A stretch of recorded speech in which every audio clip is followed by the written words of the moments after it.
Bismillahirrahmanirrahim. Alhamdulillahirabbil alamin. Wassalatu wassalamu ala asyrafil mursalin nabiyina Muhammadin wa ala alihi wa sahbihi wa man tabi'ahum bi ihsanin ila yaumiddin. Amma ba'd. Ayyuhal ikhwatul akhawat, jamaah semua yang dirahmati Allah Azza wa Jal. Kita lanjutkan kembali bahasan kitab Al-Aqidah Tahawiyah yang sampai bahasanya pada poin yang ke 43, 43, dan sebelumnya berkaitan dengan Al-Mitsaq, yaitu perjanjian yang Allah Subhanahu wa taala ambil dari anak Adam dan keturunannya, dan ini pernah kita jelaskan pada pertemuan lalu. Kemudian kita memasuki poin yang ke-43 berkaitan dengan takdir Allah Subhanahu wa taala. Untuk lebih lanjut kita simak terlebih dahulu bacaannya. Poin yang ke-43, dan poin yang seterusnya.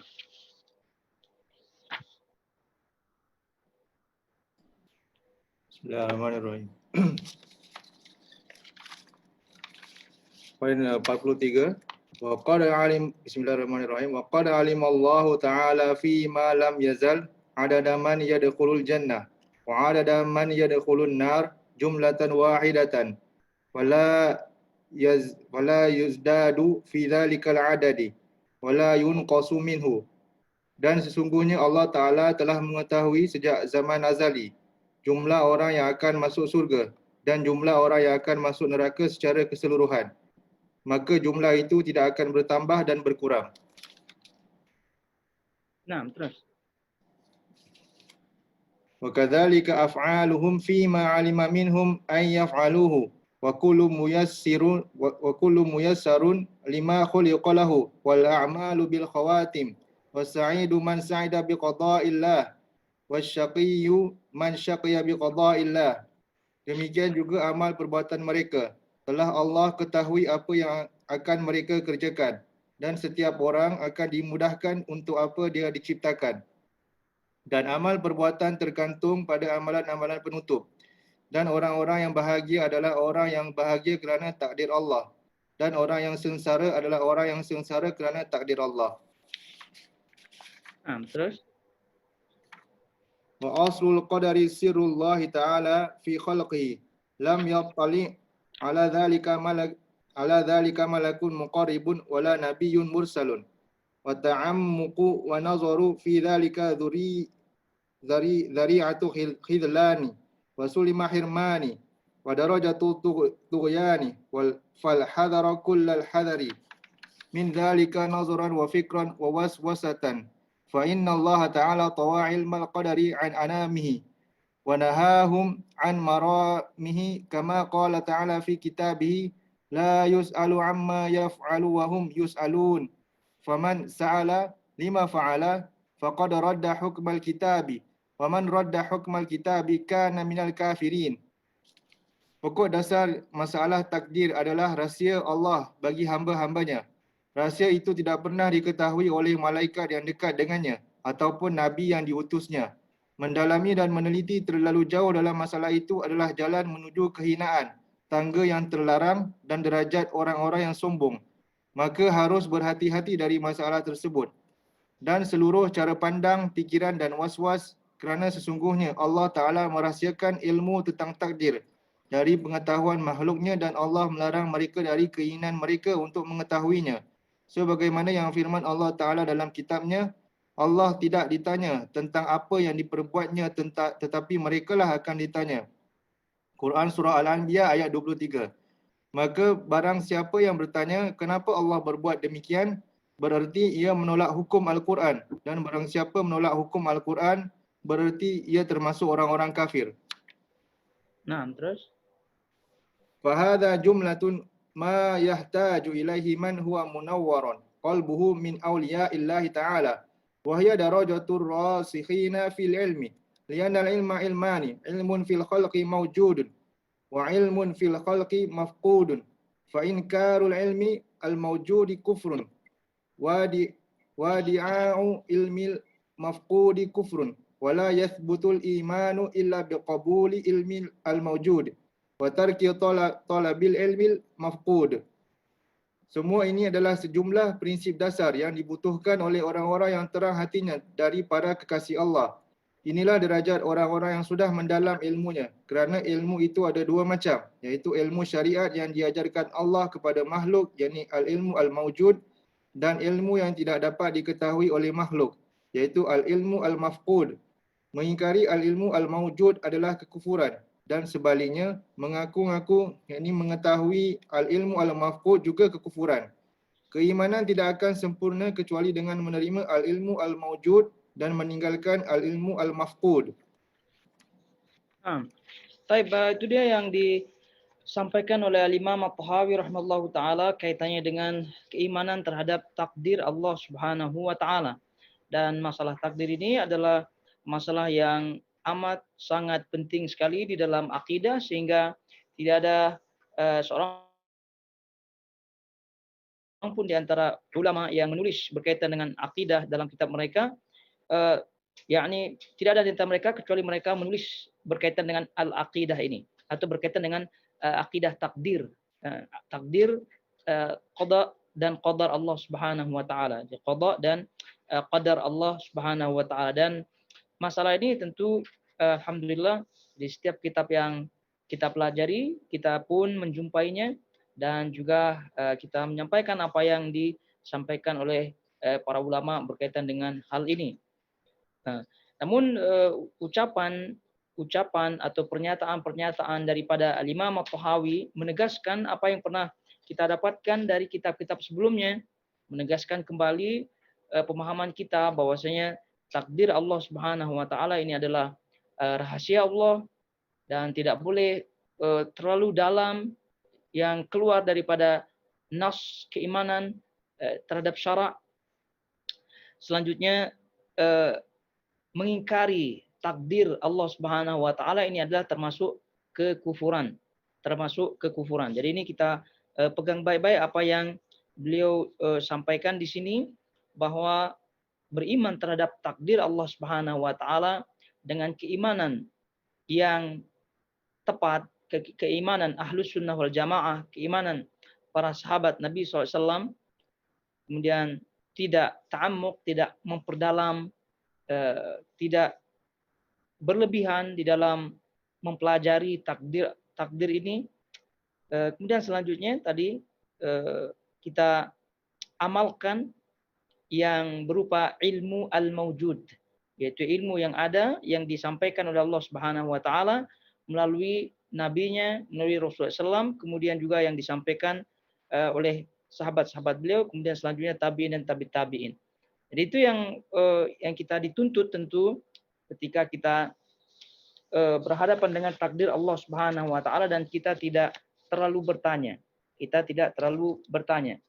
Karena masalah takdir yang kita sampaikan karena ini adalah rahasia Allah Subhanahu wa taala, kemudian sensitif masalah ini, jadi tidak boleh terlalu mendalam, karena kelompok-kelompok yang tersesat dalam hal ini, tersesat dalam bab takdir ini, mereka tidaklah tersesat melainkan mereka terlalu mendalam, bertanya. Padahal di sini beliau rahimahullah Imam At-Tahawi menyampaikan ayat bahwasanya Allah tidak ditanya tentang apa yang diperbuatnya.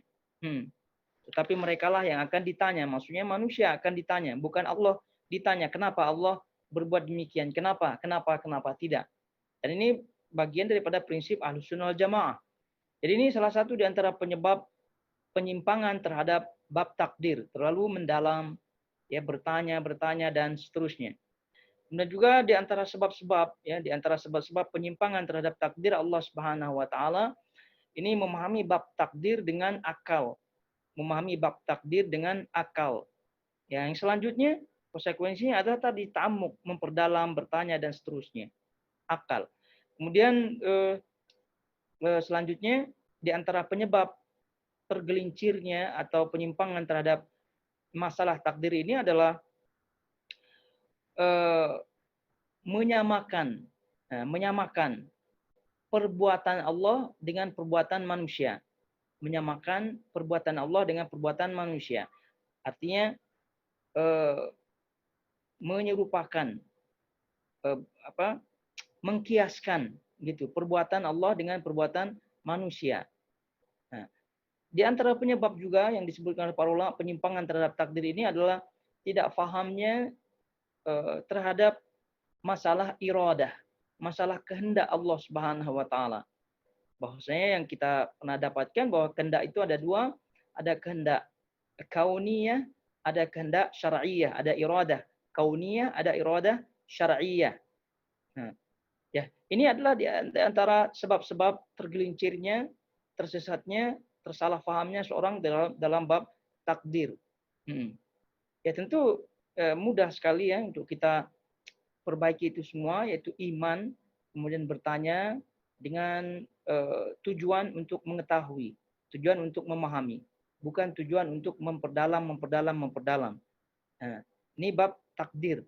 Tapi masalah takdir yang tadi kita sebutkan, di antara penyebabnya adalah mereka tidak paham terhadap masalah iradah, masalah kehendak Allah Subhanahu wa taala yang tadi kita sebutkan ada dua, ada iradah asy-syar'iyyah, ada iradah al-kauniyah. Dan ini pernah kita panjang lebar bahas di kitab-kitab yang lain dan bahkan di awal-awal kitab atau bahasan kitab At-Tahawiyah ini juga dengan panjang lebar kita sampaikan masalah apa perbedaan antara al-iradah dan al-masyiah.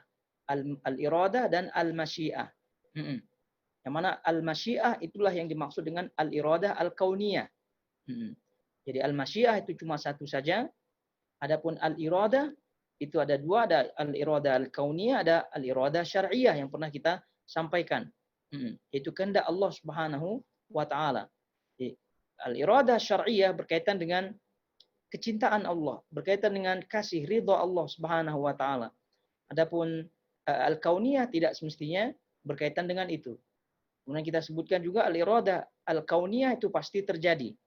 Yaitu tidak ada pilihan hamba di situ. Nah, adapun asy-syar'iyyah tidak semestinya terjadi. Artinya ada pilihan hamba di situ seperti kebaikan-kebaikan, ibadah-ibadah, itu tidak semua beribadah kepada Allah. Ada yang beribadah, ada yang tidak beribadah. Itu menunjukkan tidak terjadi. Tidak semua terjadi. Berbeda dengan al-kauni, berbeda dengan iradah atau al-masyiah, yaitu kauniyah yang mana Allah Subhanahu wa taala menetapkan itu dan tidak bisa ditolak lagi. Nah, jadi kejadian-kejadian alam yang ada kita lihat itu termasuk al-masyiah. Kemudian adanya orang kafir, adanya munafik, adanya orang Islam, terbaginya kelompok-kelompok, itu semua adalah al-iradah al-kauniyah. Itu semua adalah al-iradah al-kauniyah yang pasti terjadi yang tidak bisa ditolak lagi. Nah, ini diantara yang pernah kita sebutkan tentunya. Sehingga dalam hal ini kita harus iman. Ya, kita harus iman. Jadi banyak ucapan-ucapan ulama dalam hal ini yang berkaitan dengan wajib iman terhadap takdir, kemudian kufurnya mereka yang tidak beriman terhadap takdir Allah Subhanahu wa taala. Di antaranya apa yang disebutkan oleh Imam At-Tahawi tadi yang kita dengar dan baca sama-sama. Juga ucapan Al-Imam Al-Hasan Al-Basri rahimallahu taala, kata beliau, man kadzaba bil qadari faqad kadzaba bil haqq. Orang siapa yang mendustakan, mengingkari takdir, maka dia telah mengingkari al-haq. Telah mengingkari al-haq. Terus kemudian sampai akhir kata beliau, wa man kadzaba bil qadar faqad kadzaba bil Qur'an. Orang siapa yang tidak percaya terhadap takdir, maka dia telah mendustakan Al-Qur'an. Maka dia telah mendustakan Al-Qur'an. Dan sampai banyak nukilan-nukilan ulama-ulama salaf berkaitan dengan hal ini yang meyakinkan kepada kita bahwa mau tidak mau kita harus iman kepada takdir Allah Subhanahu wa taala. Baik. Beliau sampaikan di sini Al-Imam At-Tahawi dari poin 43 ya, sampai tadi dibacakan poin 46, ini semua berkaitan. Wa qad 'alima Allah taala, kata beliau, fi ma lam yazal adada man yadkhulul jannah wa adada man yadkhulun nar jumlatan wahidah fala yazdad fi dzalikal adad wa la yanqus minhu. Nah, ini pernah kita baca pada pertemuan yang lalu ya. Dan sesungguhnya Allah taala telah mengetahui sejak zaman azali, itu zaman yang azali, terdahulu. Jumlah orang yang akan masuk surga dan jumlah orang yang akan masuk neraka secara keseluruhan. Maka jumlah itu tidak akan bertambah dan tidak akan berkurang. Baik. Dan ini yang disampaikan oleh Nabi SAW dalam banyak riwayat dan riwayat yang sahih dari riwayat Imam Al-Bukhari. Nabi SAW menyatakan atau menyampaikan, "Ma min nafsin manfusatin illa wa qad katabahu Allahu makanahu minal jannati wan nar." Tidaklah ada makhluk yang bernafas, yaitu manusia di sini, tidaklah ada kecuali telah ditetapkan tempatnya. Ya, kecuali telah ditetapkan tempatnya di neraka, di surga atau di neraka. Di surga atau di neraka. Wa illa qad kutibat syaqiyatan aw sa'idatan. Dan juga telah ditulis siapa yang sengsara dan siapa yang bahagia. Nah, ini semua sudah tertulis kata Nabi SAW dalam hadis ini. Tidak ada nafs jiwa, ya, tidak ada jiwa, melainkan telah ditulis tempatnya di surga atau di neraka, atau dia sebagai seorang yang sengsara atau seorang yang bahagia.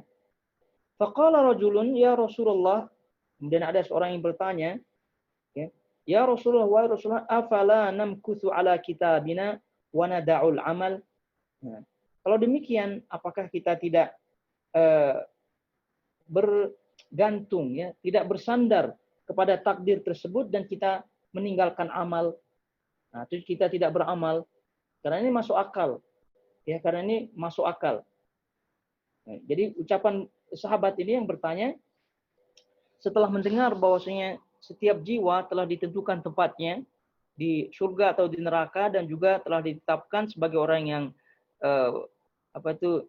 yang bahagia maupun yang tidak bahagia. Lalu beliau bertanya, ya Rasulullah, apakah dengan demikian kita akan bersandar, ya, bergantung kepada takdir atau tulisan tadi, ketetapan Allah tadi, dan kita meninggalkan amal? Nah, apakah kesimpulannya demikian? Nah, Rasulullah SAW menjawab, faqal man kana min ahli sa'adati fasayasiru ila amali ahli sa'adah. Ini jawaban Rasulullah SAW. Barang siapa yang termasuk orang-orang yang bahagia, orang-orang yang bahagia yang telah ditetapkan bahagia oleh Allah Subhanahu wa taala, fasayasiru ila amali ahli sa'adah.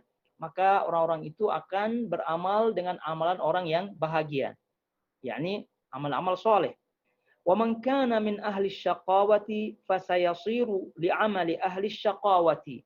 Nah, barang siapa yang telah ditulis menjadi orang yang sengsara, orang yang tidak bahagia, maka dia akan melakukan, ya, dia akan melakukan amalan orang-orang yang sengsara, yaitu yang bermaksiat kepada Allah dan seterusnya. Nah, thumma qala, lalu Rasulullah SAW bersabda, i'malu fakullun muyassarun lima khuliqa lahu. Nah, beramallah, maka sungguhnya setiap orang itu diciptakan dipermudah, ya, oleh Allah Subhanahu wa taala sesuai dengan ciptaannya, sesuai dengan takdirnya. Amma ahlus sa'adati yuyassiruna li amali ahli sa'adati wa amma ahlus syaqawati fa yuyassaruna li amali ahli syaqawati. Maka kata Nabi SAW, orang-orang yang bahagia tersebut akan dimudahkan oleh Allah Subhanahu wa taala untuk beramal amal orang yang bahagia. Adapun orang yang sengsara akan dimudahkan juga untuk mengamalkan amalan ahli sengsara. Lalu Nabi SAW membacakan surah Al-Lail 5-10. Fa amma man a'ta wattaqa wa saddaqa bil husna fasanuyassiruhu lil yusra wa amma man bakhila wastaghna wa kadzdzaba bil husna fasanuyassiruhu lil usra. Ini dari hadis ini, hadis riwayat Imam Bukhari, hadis yang sahih. Ini menjadi dasar akidah Ahlus Sunnah wal Jamaah berkaitan dengan takdir ini. Bahwasanya dari apa yang disampaikan oleh Nabi SAW sudah jelas, ya, sudah jelas.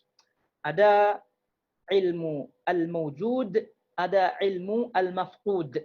Nah, ilmu yang sudah jelas, ya, ada ilmu yang tidak jelas, yaitu takdir Allah Subhanahu wa taala yang terkandung dalam hadis tadi.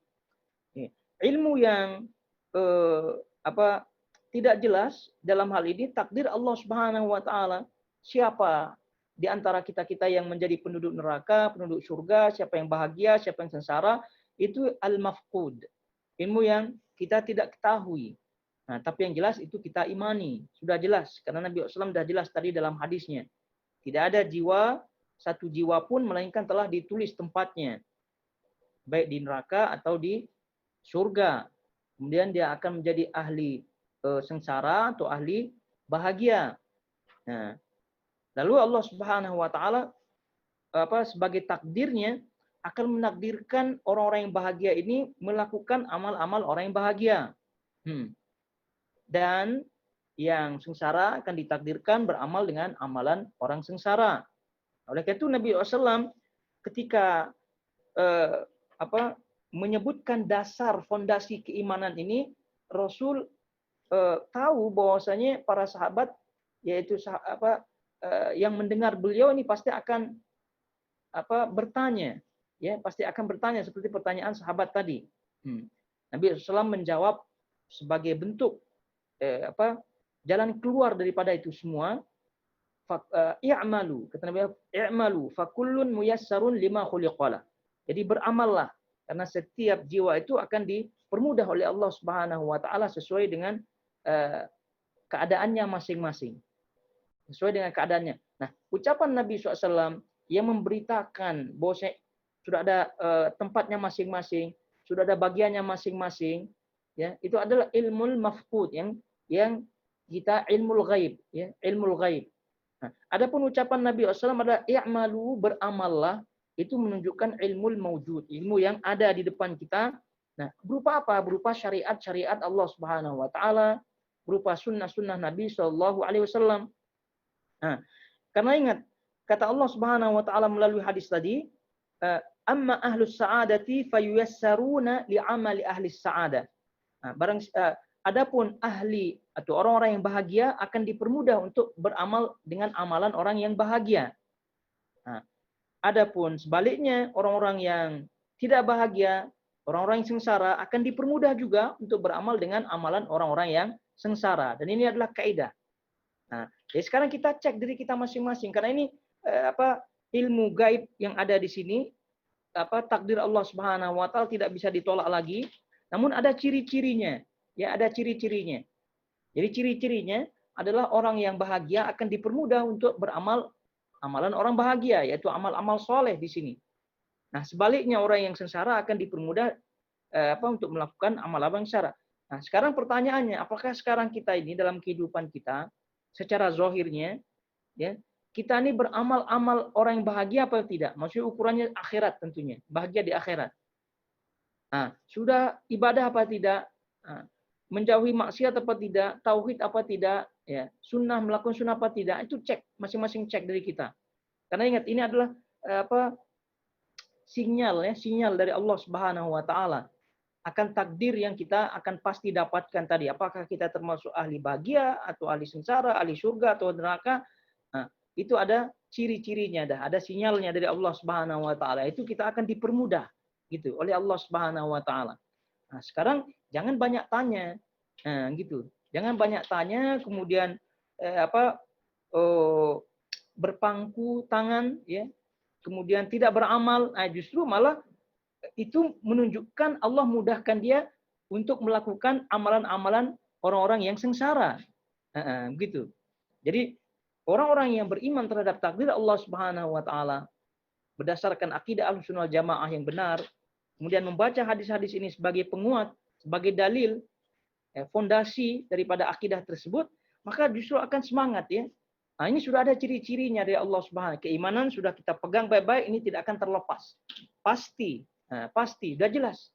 Nah, tidak mungkin seorang ada tidak jelas tempatnya nanti, tidak mungkin. Itu pasti sudah jelas. Surga, neraka sudah jelas. Nah, bahagia, sengsara sudah jelas. Nah, tinggal Nabi SAW suruh beramal. Nah, beramal dan kemudian lalu Nabi SAW mengisyaratkan sinyal dari Allah Subhanahu wa taala akan dipermudah. Nah, dua-dua akan dipermudah. Maka silakan cek. Jadi kalau mau menjadi orang yang bahagia, jangan berpangku tangan, jangan bergantung kepada takdir itu. Nah, jangan berpikir takdir, oh, nanti ya saya ahli surga apa tidak, ya sudah jelas kok. Jadi tidak beramal. Ini justru ini menunjukkan sekali lagi dia ini dipermudah oleh Allah Subhanahu wa taala untuk mengamalkan amalan orang yang sengsara. Nah, jadi sekarang mumpung ada kesempatan untuk kita memperbaiki diri, maka bergantung pada diri kita. Nah, bergantung pada diri kita. Sehingga kembali kepada takdir Allah Subhanahu wa taala itu yang kita pernah sampaikan ada 4 asas, ya, 4 rukun atau tingkatan daripada takdir yang pernah kita sering sampaikan, yaitu ilmu Allah Subhanahu wa taala. Yang kedua adalah kitabah, tulisan terhadap takdir seluruh makhluk. Kemudian al-masyiah, kehendak Allah Subhanahu wa taala. Kemudian yang keempat adalah al-khalq, yakni ciptaan Allah Subhanahu wa taala.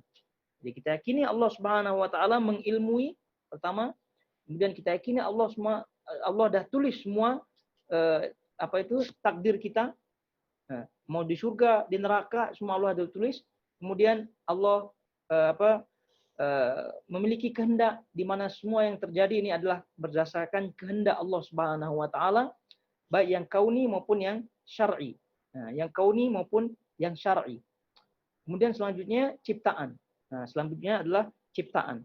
Dan yang pernah kita sampaikan bahwasanya ciptaan Allah Subhanahu wa taala ini mencakup semuanya, mencakup semua, baik zahir maupun batin pada diri kita. Yang zahir anggota tubuh kita, yang batin itu kehendak keinginan kita. Sehingga keinginan hamba itu bergantung kepada keinginan Allah Subhanahu wa taala. Tidak seperti pemahaman Qadariyah, tidak seperti pemahaman Jabriyah yang pernah kita sampaikan. Kedua kelompok besar ini tidaklah mereka terpesong, tersesat, melainkan tadi ya terlalu mendalami masalah takdir, kemudian memahaminya dengan akal, lalu menyamakan perbuatan Allah dengan perbuatan makhluknya. Sehingga mereka mengkiaskan, lalu terjatuh ke dalam jurang kesesatan. Qadariyah tidak menetapkan adanya atau Qadariyah berlebihan menetapkan perbuatan hamba, yang mana mereka menafikan perbuatan Allah Subhanahu wa taala, kehendak Allah Subhanahu wa taala dalam perbuatan manusia. Jadi mereka menyebutkan manusia bebas ya dalam pilihannya, dan Allah tidak ada campur tangan di situ. Kemudian Jabriyah sebaliknya menetapkan kehendak manusia, yang mana mereka mengatakan bahwasanya manusia itu bergantung kepada kehendak Allah Subhanahu wa taala. Artinya bahwasanya apa yang dilakukan manusia itu adalah kehendak Allah Subhanahu wa taala. Dan ini semua adalah penyimpangan, ya, penyimpangan. Namun kata para ulama, kelompok-kelompok yang tadi kita sebutkan, Qadariyah, Jabriyah, ya tentu yang ekstrim, yang hulu, ya ekstrim, yang hulu daripada mereka ini sudah lenyap, ya sudah tidak ada lagi. Artinya yang hulu seperti Qadariyah. Qadariyah yang hulu itu menafikan perbuatan Allah Subhanahu, menafikan kehendak Allah. Jadi semua yang ada di dunia ini itu semata-mata kehendak makhluk. Nah, ini semua Qadariyah zaman dahulu ya. Ketika awal-awal mereka muncul di akhir zaman sahabat, yaitu Ma'bad al-Juhani yang pernah kita sebutkan. Nah, ini termasuk golongan Qadariyah ekstrim, dan ini dikafirkan oleh para ulama. Nah, Qadariyah yang pertengahan, yang tidak ekstrim, di bawahnya itu Qadariyah jenis-jenis Mu'tazilah. Qadariyah jenis-jenis Mu'tazilah. Jadi mereka tetapkan Allah itu berkehendak, ya, dan semua yang terjadi atas kehendak Allah Subhanahu wa taala. Namun berkaitan dengan kehendak manusia, nah ini bab ini yang mereka tidak sesuai dengan akidah Ahlussunnah wal Jamaah. Jadi kehendak manusia itu berdiri sendiri. Kehendak manusia kata mereka adalah berdiri sendiri. Artinya manusia itu bermaksiat atas kehendaknya, sholat atas kehendaknya. Nah, tidak ada kehendak Allah Subhanahu wa taala sama sekali. Dan ini tentu menyimpang dari akidah Ahlussunnah wal Jamaah, di mana akidah Ahlussunnah wal Jamaah menetapkan manusia ada kehendak baik buruk maupun baik, namun kehendak itu tidak akan terwujud ya kecuali setelah Allah menghendaki. Kecuali setelah Allah menghendaki. Begitu juga dengan Jabriyah. Jabriyah yang ekstrim sudah tidak ada, ya. Namun Jabriyah yang di bawahnya yang masih terpengaruh dengan Jabriyah itu masih ada juga. Nah, seperti Jahmiyah yang dahulu yang ekstrim, kemudian diikuti dengan di bawahnya yang tidak ekstrim, yang halus ya, Asy'ariyah. Ya, Asy'ariyah termasuk Jabriyah yang halus dalam hal ini. Nah, tapi ala kulli hal.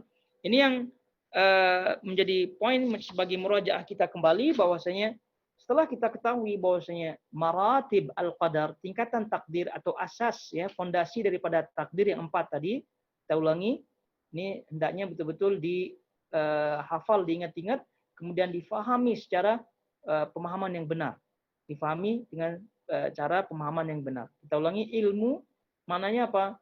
Mengilmui bahwasanya seluruh apa yang ada, yang makhluk ya, kecuali Allah ini, yang makhluk, yang langit di bumi itu berada di bawah ilmu Allah. Itu semua diketahui oleh Allah Subhanahu wa taala. Tidak ada yang tidak diketahui. Nah, dan ini pernah kita sampaikan di awal-awal kajian Al-Tahawi ini. Kemudian kitabah, tulisan.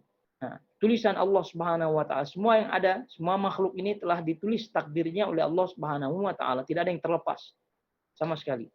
Kemudian masyiah, kita sebut kehendak. Nah, di semua yang ada yang terjadi di sini itu atas dasar kehendak Allah Subhanahu wa taala. Nah, kemudian yang terakhir adalah khalq, ciptaan. Ciptaan. Yaitu semua yang ada di bumi, di langit, makhluk ini atas ciptaan Allah Subhanahu wa taala. Dan tadi kita sebutkan kita yang zahir maupun batin ini termasuk ciptaan Allah Subhanahu wa taala. Nah, lalu yang perlu kita juga murojaahkan kembali berkaitan dengan takdir ini supaya tidak salah paham. Tadi hadis yang kita bacakan di awal sebagai pegangan, ya, sebagai pegangan bahwasanya keimanan kita tancapkan bahwasanya tingkatan takdir, ya, asas daripada takdir yang 4 itu kita tancapkan ya dalam hati kita, kita imani, ya. Kemudian melalui hadis tadi kita pun tancapkan kembali keimanan bahwasanya semua sudah ditetapkan tempatnya, sudah ditetapkan keadaannya. Namun kuncinya di sini adalah amalan. Kuncinya di sini adalah amal, beramal. Dan ciri-cirinya sudah ada disampaikan oleh Allah Subhanahu wa taala. Jadi ciri-cirinya bagi yang bahagia akan dipermudah menjalani kebahagiaan, yang sengsara akan juga dipermudah. Nah, tinggal dipilih. Tinggal dipilih. Nah, pilihan ini adalah makhluk dari Allah Subhanahu wa taala. Pilihan ini Allah ciptakan, ya, makhluk ini Allah ciptakan yang namanya pilihan dan ditaruh di tempat jiwa masing-masing di kita nih. Itu ada namanya pilihan. Nah, sekarang kita pilih, sudah jelas. Ilmul mawjud sudah jelas, kita sudah jelas ada di situ. Ya, amalan-amalan yang mana yang sahih, mana yang tidak sahih, ya, amalan yang soleh, mana yang tidak soleh, mana yang sunnah, mana yang bid'ah, mana yang syirik, sudah jelas.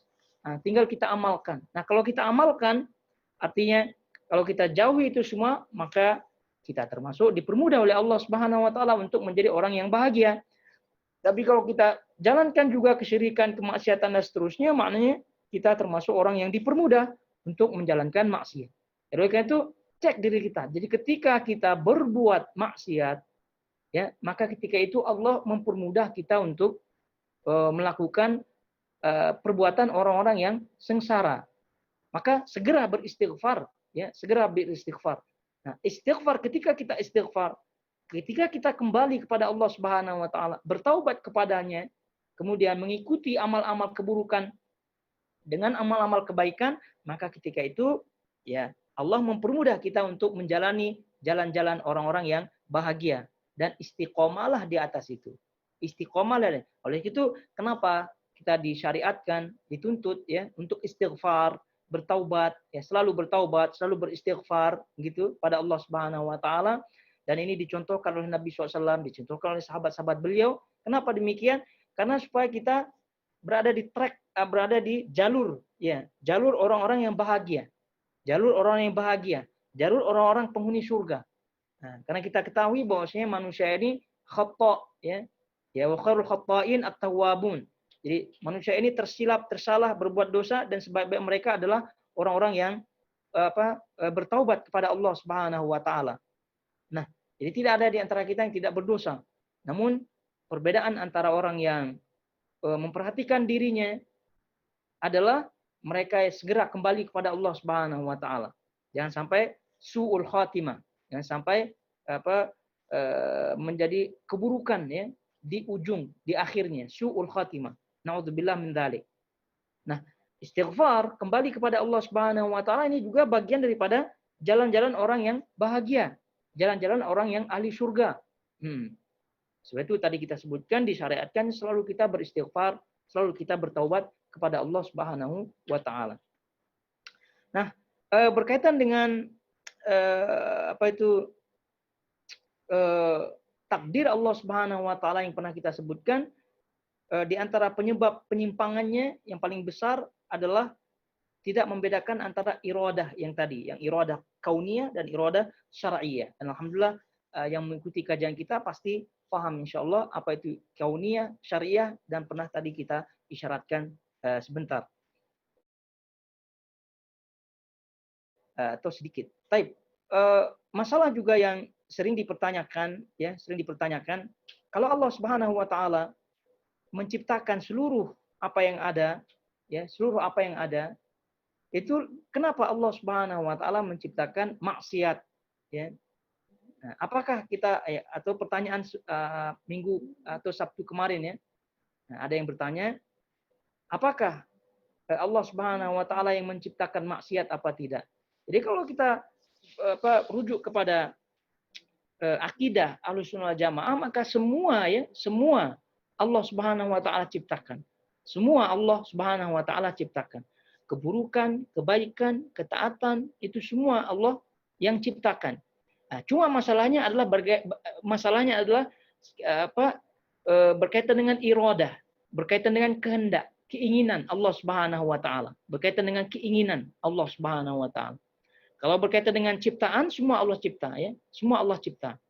Mau taat, mau saleh, mau ibadah, mau maksiat, itu semua Allah ciptakan. Cuma kehendak. Nah, kehendak ini perlu diperhatikan baik-baik, kehendak. Ya, keinginan Allah Subhanahu wa taala. Kita yakini bahwasanya semua kehendak Allah Subhanahu wa taala itu baik. Semua kehendak Allah Subhanahu wa taala semua berujung baik. Tidak ada kehendak Allah Subhanahu wa taala yang berujung buruk, tidak ada. Tidak ada. Oleh karena itu, Imam Ahlussunnah wal Jamaah termasuk At-Tahawi rahimahullahu taala menyampaikan bahwasanya Allah mengadab dengan keadilannya, mengadab dengan keadilannya. Jadi siapa-siapa yang diadab oleh Allah itu dengan keadilannya. Siapa-siapa yang diberikan keutamaan, ganjaran, pahala dan seterusnya, surga dan seterusnya berdasarkan keutamaan dari Allah. Nah, itu dia. Jadi keadilan di situ, keadilan dari Allah Subhanahu wa taala. Maknanya bahwasanya seluruh kehendak Allah Subhanahu wa taala itu pada dasarnya baik, ya, ujungnya baik. Nah, sehingga perlu diketahui di sini masalah bahwa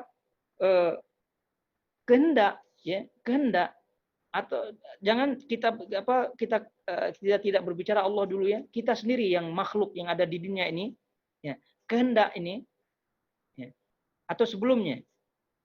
Jadi sesuatu ada yang buruk ya, ada yang buruk semata-mata 100% buruk, tidak ada kebaikan di situ atau penyakit gitu ya. Kemudian ada yang baik 100%. Itu makhluk ya, makhluk. Ada yang jahat, buruk 100% ya seperti iblis, tidak ada kebaikannya gitu ya. Ada yang baik 100% ya seperti malaikat, baik, tidak pernah berbuat dosa. Ada yang tengah-tengah nih manusia. Nah, ada tengah manusia. Nah, apa maksudnya di sini? Kita contohkan langsung berkaitan dengan kehendak. Jadi kalau ada yang bertanya, apakah maksiat itu atau termasuk takdir Allah Subhanahu wa taala atau ciptaan Allah? Ya, tapi yang membedakannya adalah kehendak, ya, kehendak. Kehendak Allah Subhanahu wa taala tadi kita sebutkan semuanya baik. Lalu kenapa kalau kita lihat yang bermaksiat kan tidak baik? Nah, itu yang dari segi syar'i maupun kauni ada yang kita lihat tidak baik. Jadi jawabannya adalah kehendak Allah Subhanahu wa taala Ya, sama juga dengan kehendak manusia. Kita ulangi tadi, sama juga dengan kehendak manusia. Ada tujuannya baik, pada ujungnya baik, ya, pada ujungnya baik, tapi kebaikan yang akan dicapai ini tidaklah akan tercapai kecuali melalui keburukan. Kecuali melalui keburukan atau kepahitan lah. Kepahitan bahasanya, pahit. Ya. Artinya sesuatu yang tidak disenangi. Ya, contoh orang yang berobat. Ya, orang yang berobat. Dokter yang mengobati. Mana ada dokter yang tujuannya tidak baik. Semua dokter ya secara keumumannya ingin pasiennya, orang yang datang yang berobat kepadanya itu menginginkan kesembuhan. Ya, menginginkan kesembuhan kepada pasiennya. Nah, tapi bagaimana cara menyembuhkan? Ya tidak mungkin cara menyembuhkannya ini dengan cara yang manis-manis ya. Cara yang baik-baik saja tidak. Ya, kadang diinjek lah, kadang dikasih obat obat yang pahit, obat yang keras, obat yang menyakitkan. Nah, itulah ibaratnya. Walillahil matsalul a'la. Jadi Allah Maha tinggi daripada permisalan. Nah, kalau manusia pun demikian, artinya bahwa kehendak manusia, ya, kehendak manusia ada yang seperti itu juga, lalu Allah Subhanahu wa taala Maha tinggi. Nah, jadi Maha tinggi dalam artian bahwa sebagaimana manusia seperti itu juga ada seperti itu, di mana tadi kita sebutkan contohnya dokter yang menyembuhkan, ya cara menyembuhkan adalah memberikan obat yang tidak disukai dan seterusnya. Nah, ini juga maksiat-maksiat yang ada ini ibaratnya adalah obat iblis ya dan seterusnya ini adalah obat. Nah, tujuannya adalah apa? Tujuannya untuk menyembuhkan, ya, menyembuhkan pasiennya. Begitu juga dengan Allah Subhanahu wa taala. Jadi ketika Allah menciptakan iblis contohnya atau maksiat ya, kekafiran dan seterusnya itu Allah semua ciptakan. Namun bukan berarti Allah ciptakan Allah suka ya, Allah suka secara zatnya, secara zatnya. Namun kesukaan Allah atau kehendak Allah yang dimaksud di sini adalah di balik itu, tujuan di balik itu. Jadi tujuan di balik tujuan Allah Subhanahu wa taala menciptakan iblis adalah di balik itu. Nah, apa di balik itu? Di balik itu adalah hasilnya bagi orang yang mempercayai iblis, mengimani iblis itu musuhnya, maka pasti dia akan beribadah kepada Allah dengan ibadah yang bagus. Nah, ini tujuannya. Ibadah kepada Allah itu sudah pasti tujuannya. Nah, kekufuran diciptakan oleh Allah Subhanahu wa taala. Tujuannya apa? Agar jelas mana yang kufur, mana yang iman. Jadi orang yang beriman itulah yang ditujukan oleh Allah Subhanahu wa taala. Maka itu para ulama membagi keinginan Allah Subhanahu wa taala ini ada dua, keinginan Allah yang baik pada zatnya, keinginan Allah Subhanahu wa taala yang baik pada zatnya, pada zat kehendak tersebut. Nah, misal ibadah, seluruh ibadah itu adalah kehendak Allah Subhanahu wa taala atau kecintaan Allah Subhanahu wa taala pada zatnya. Misal salat, misal sedekah, haji, apalagi birrul walidain dan seterusnya kebaikan-kebaikan yang ada itu Allah memang kehendaki inginkan kebaikan secara zatnya, secara langsung gitu, secara langsung. Tapi secara langsung memang Allah inginkan kebaikan di situ secara langsung dan kita lihat itu sholat pasti baik gitu. Nah, tapi ada keinginan Allah Subhanahu wa taala kebaikan yang diinginkan oleh Allah Subhanahu wa taala secara tak langsung, secara tak langsung. Nah, secara tidak langsung. Nah, jadi kita ulangi. Keinginan kebaikan dari Allah Subhanahu wa taala ada yang langsung ya, berupa amalan-amalan kebaikan yang langsung, ada yang tidak langsung. Ada yang tidak langsung. Nah, yang tidak langsung ini memerlukan sebab ya, memerlukan sebab. Jadi, namanya tidak langsung, ya kalau langsung kan langsung gitu, tidak ada sebabnya langsung. Salat, puasa, zakat, sedekah tadi tidak langsung, tidak memerlukan sebab. Nah, jadi siapa yang mengerjakannya ya otomatis dia dicintai oleh Allah Subhanahu wa taala ya tentu melalui syarat-syaratnya. Ya. Nah, tapi yang tidak langsung itu memerlukan sebab. Itu memerlukan sebab. Jadi ada orang yang diinginkan oleh Allah Subhanahu wa taala untuk menjadi orang yang beriman, ya. Nah, Allah menginginkan keimanan. Allah menginginkan hamba itu istiqomah, ya. Allah menginginkan hamba itu tegar ya. Tegar di atas agamanya. Nah, ini keinginan Allah Subhanahu wa taala. Nah, tapi harus melalui sebab-sebabnya. Ini yang tidak langsung ya. Ini yang tidak langsung melalui sebab-sebabnya. Jadi sebab-sebabnya supaya Allah menjadikan orang itu kuat dalam keimanannya begitu ya, perlu ada cobaan-cobaan di situ, cobaan-cobaan. Nah, cobaan-cobaan. Ditaruhlah di situ musuh-musuhnya ya. Ditaruhlah di situ iblis, ditaruhlah di situ syaitan gitu, ditakdas. Ini syaitan, iblis, maksiat dan seterusnya di tengah-tengah gitu ya, di tengah-tengah. Kebaikan ujungnya ini adalah sebab semata. Begitu kalau kita paham masalah ini, tidak ada masalah. Nah, kenapa Allah ciptakan maksiat? Kenapa Allah ciptakan iblis? Itu kenapa? Untuk menjadi sebab ya, batu loncatan ya, untuk meraih tujuan intinya, yaitu keinginan Allah Subhanahu wa taala. Jadi sekali lagi pada dasarnya keinginan Allah Subhanahu wa taala semua baik. Nah, semua baik. Ini prinsip akidah Ahlussunnah wal Jamaah. Cuma ada yang langsung, ada yang tidak langsung gitu. Ada yang langsung, ada yang tidak langsung. Jadi kalau langsung, alhamdulillah langsung menuntut ilmu, begitu kan? Nah, langsung mengenal sunnah, langsung mengenal manhaj yang sahih, nah, begitu tanpa ada rintangan, begitu. Nah, yang tidak langsung ya macam-macam gitu, macam-macam diuji oleh Allah dulu lah, macam-macam. Nah, ujian-ujian kan buruk tuh kelihatannya, itu tidak buruk kelihatannya. Lalu kenapa Allah ciptakan yang buruk? Tadi jawabannya, ya, untuk memperjelas, nah, untuk memperjelas mendapatkan tujuan utamanya tadi. Paham ya? Jadi ini tidak ada masalah. Jadi oleh karena itu, ketika kita mendapatkan takdir Allah Subhanahu wa taala yang buruk atau kita melihatnya dan seterusnya, kita harus pahami bahwasanya itu tidak dikehendaki oleh Allah Subhanahu wa taala. Tidak dikehendaki secara zat, tidak dikehendaki.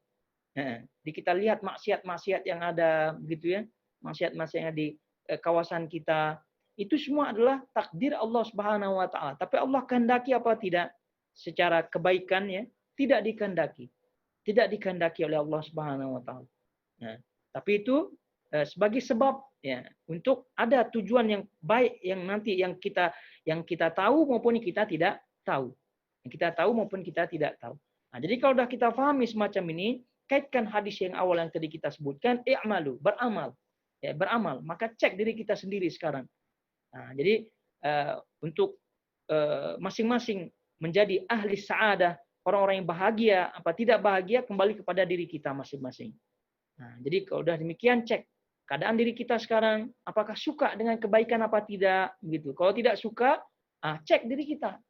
Jangan-jangan kita nih menjadi orang-orang yang sengsara, karena Allah mempermudah kita jalan kita untuk sengsara. Nah, jadi menuntut ilmu malas, baca Quran kok malas, gitu. Semua malas. Berarti ini ciri-ciri segera. Hati-hati segera. Ya naudzubillah kalau mati di atas itu kan masalah. Nah, begitu. Jadi segera cek. Jadi karena itu ayol khairal akhwat semuanya, jamaah semua yang dirahmati Allah Subhanahu wa taala, jadi ketika Allah Subhanahu wa taala menampakkan jalan kebaikan pada kita, segera grab ya. Nah, ambil dia.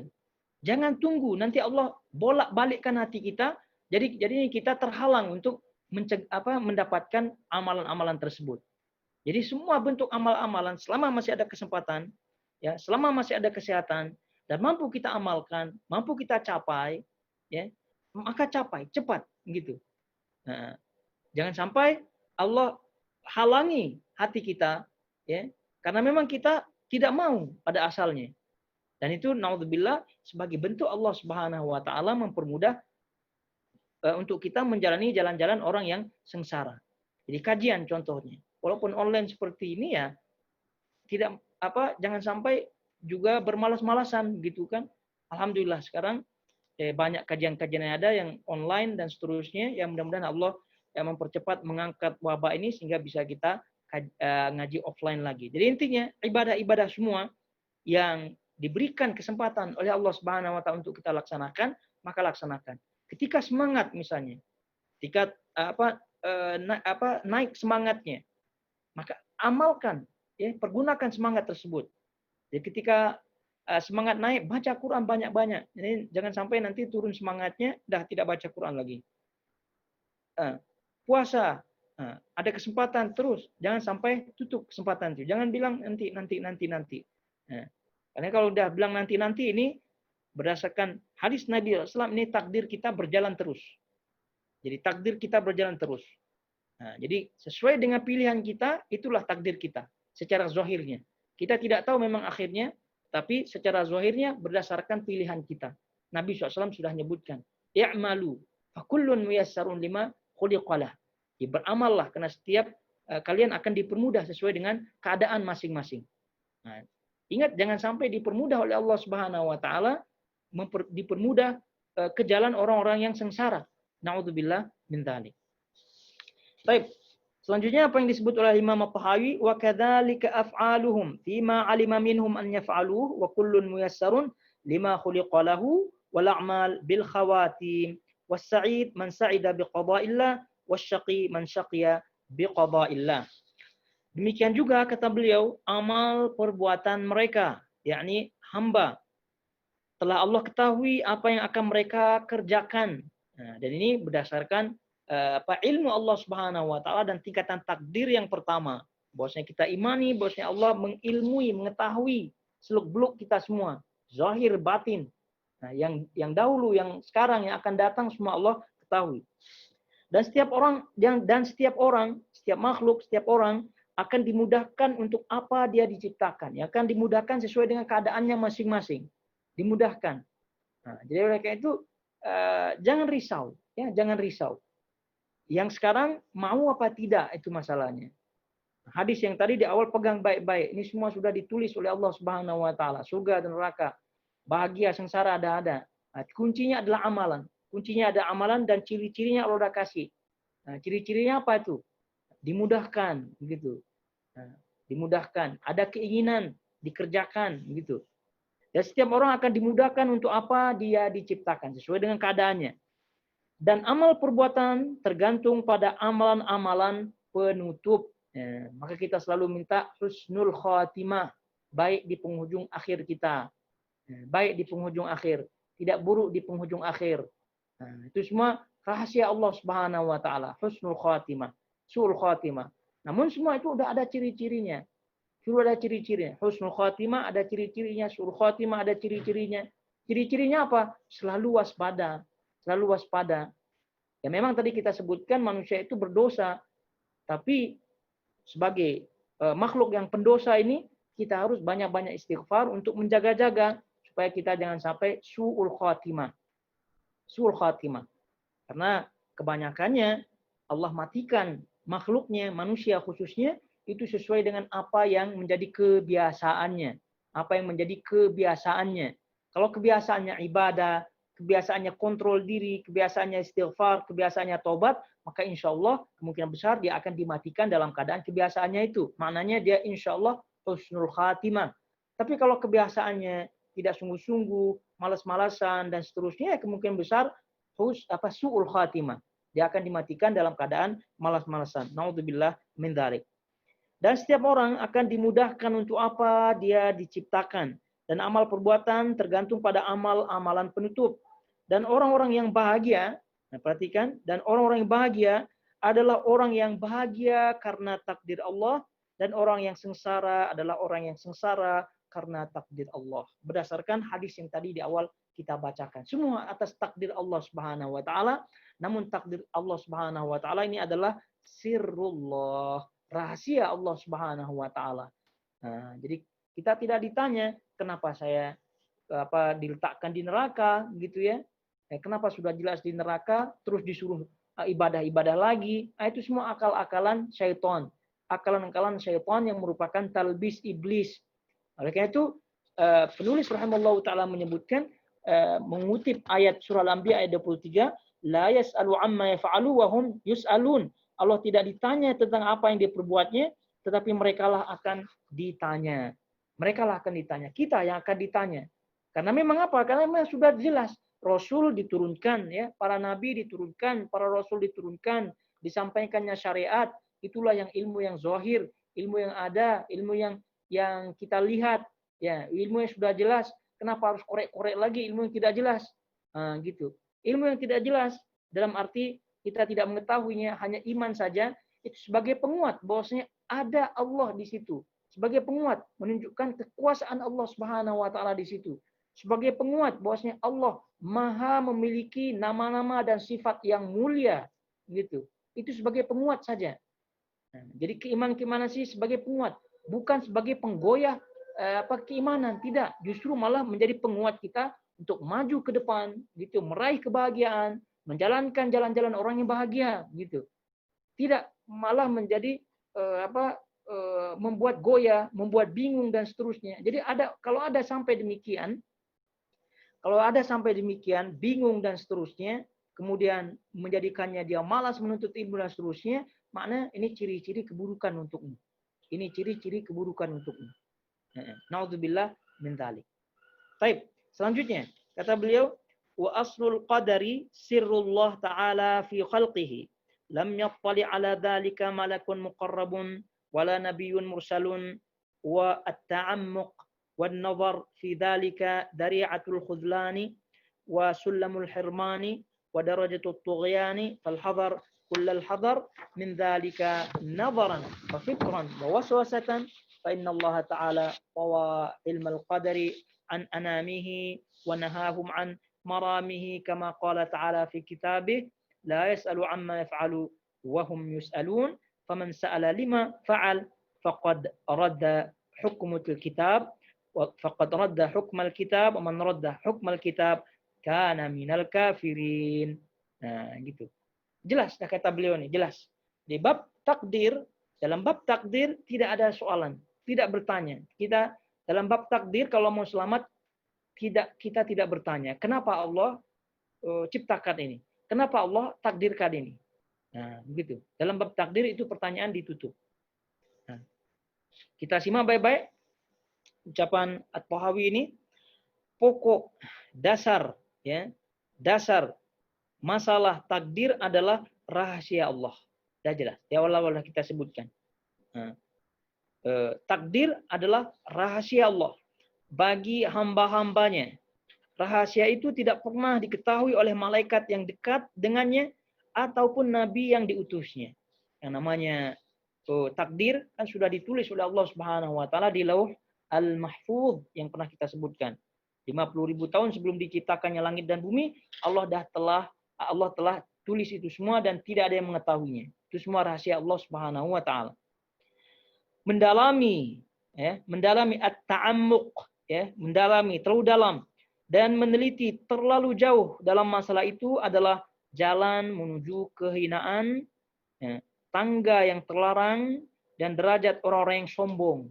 Nah, itu buktinya.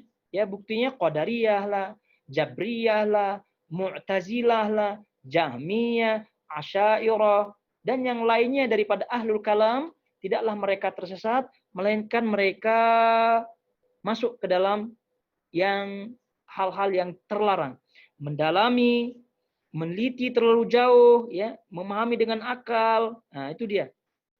Kata beliau, maka harus berhati-hati dari masalah tersebut dari seluruh cara pandang, dari seluruh cara pandang, pemahaman, harus berdasarkan Al-Quran dan Sunnah, berdasarkan pemahaman salaf, pikiran dan was-was, karena sesungguhnya Allah Taala merahasiakan ilmu tentang takdir dari pengetahuan makhluknya, dan Allah melarang mereka dari keinginan mereka untuk mengetahuinya, sebagaimana yang firman Allah Taala dalam kitabnya, Allah tidak ditanya tentang apa yang diperbuatnya, tetapi mereka lah akan ditanya.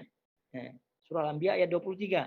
Maka barang siapa yang bertanya, kenapa Allah demikian? Kenapa Allah lakukan? Kenapa Allah takdir? Kenapa demikian? Bertanya tentang perbuatan Allah, berarti ia menolak hukum Al-Quran. Dan barang siapa menolak hukum Al-Quran, berarti ia termasuk orang-orang kafir. Orang kafir. Tapi tidak serta-merta. Ketika ada orang yang bertanya, kepada kita, kenapa ini, jangan serta-merta hukumi kafir, tidak tidak. Ini tentu ahlu kalam maksudnya. Tapi kalau kita ini tidak, kita husnudzon, bosnya mereka bertanya untuk meluruskan pemahaman. Oleh karena itu bertanya dalam bab takdir ini, ikhlaskan niat terlebih dahulu, ikhlaskan niat. Maknanya apa? Niat untuk mengangkat kejahilan. Niat untuk meluruskan pemahaman, niat untuk mencari kebenaran. Nah, begitu baru bertanya. Tapi kalau bertanya asal-asalan saja, mengikuti perasaannya dan seterusnya yang tidak ada habis-habisnya, yaitu perangkap syaitan. perangkap syaitan. Terakhir, berkaitan dengan takdir ini terakhir. Fahada jumlatu ma yahtaju sampai akhir yang beliau sebutkan, kita baca apa itu terjemahnya. Semua ini, kata beliau, adalah sejumlah prinsip dasar yang diperlukan, yang dibutuhkan oleh orang-orang yang terang hatinya daripada kekasih Allah, yaitu orang-orang beriman. Ya, inilah derajat orang-orang yang sudah mendalam ilmunya. Karena ilmu itu ada dua macam, yaitu ilmu syariat yang diajarkan oleh Allah kepada makhluknya, yaitu ilmu al-mawjud yang ada, gitu yang jelas. Dan ilmu yang tidak dapat diketahui oleh makhluknya, al-ilmul mafqud. Ilmu mafqud, ilmu yang gaib. Mengingkari al-ilmul mawjud adalah kekufuran.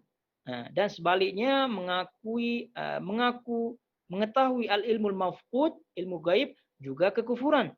Keimanan tidak akan sempurna kecuali dengan menerima al-ilmul mawjud dan meninggalkan al-ilmu al-mafqud. Artinya bahwa kita jalani, ya, seperti yang disampaikan oleh Nabi SAW, i'malu, ya, amalkan, sudah jelas, syariat kita sudah jelas. Bagaimana caranya menuntut ilmu? Nah, itu dia, berilmu, amalkan ilmu, itulah yang paling utama sebenarnya untuk kita jalani supaya kita menjadi orang-orang yang bahagia dan dimudahkan oleh Allah Subhanahu wa taala menjalani jalan orang-orang yang bahagia. Baik, ayyuhal ikhwatul akhwat, jamaah semua yang dirahmati Allah Azza wa Jalla, sampai di sini kiranya ya kajian kita hari ini. Semoga Allah Subhanahu wa taala memahamkan kita ilmu-ilmu agama ini, selanjutnya memberikan kita ilmu yang bermanfaat ya di dunia dan juga di akhirat, dan seterusnya Allah meridhai kita dan mengkhatamkan, menutup usia kita, ajal kita, umur kita dengan penutupan yang bagus, yakni husnul khatimah. Kita, keluarga kita, dan juga kaum muslimin. Sampai di sini kiranya. Wa sallallahu ala nabiyina Muhammad wa ala alihi wa sahbihi wasallam. Nah.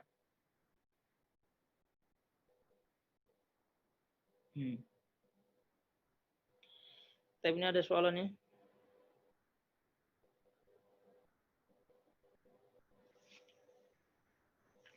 Ini di luar tajuk ya, kata dia, di luar topik bahasan, barang-barang hiasan wanita dari emas, perlukah keluarkan zakat? Kalau sudah tidak dipakai, pemiliknya sudah meninggal dunia, jadi macam mana, sukatan berat perlu keluarkan? Tapi ini khilaf ulama ya berkaitan dengan barang-barang hiasan wanita ya. Jadi kalau dipakai maka tidak dikeluarkan zakatnya. Ya, tentu sudah ada nisabnya ya. Sudah ada nisabnya di situ, sudah ada ukuran ya, jelasnya. Nah, ini kalau sudah tidak dipakai, pemiliknya sudah meninggal dunia. Ya kalau pemiliknya sudah meninggal dunia, seharusnya menjadi warisan ya. Seharusnya menjadi warisan. Ya, seharusnya setelah berpindah kepemilikan, maka dilihat di situ baru dikeluarkan zakatnya. Kalau sudah sampai nisab 85 gram sampai nisab, maka baru dikeluarkan. Tapi kalau emasnya tidak sampai nisab, ya sudah tidak dikeluarkan. Nah, jadi kalau pemiliknya sudah meninggal, ya itu dibagi menjadi warisan. Nah, dibagi menjadi warisan. Nah, atau kalau memang pemiliknya meninggal, kemudian sudah sampai nisab, haul sudah 1 tahun, kemudian sampai nisab, keluarkan dulu zakatnya, karena sudah hartanya ini sudah 1 tahun. Nah, wallahu taala alam.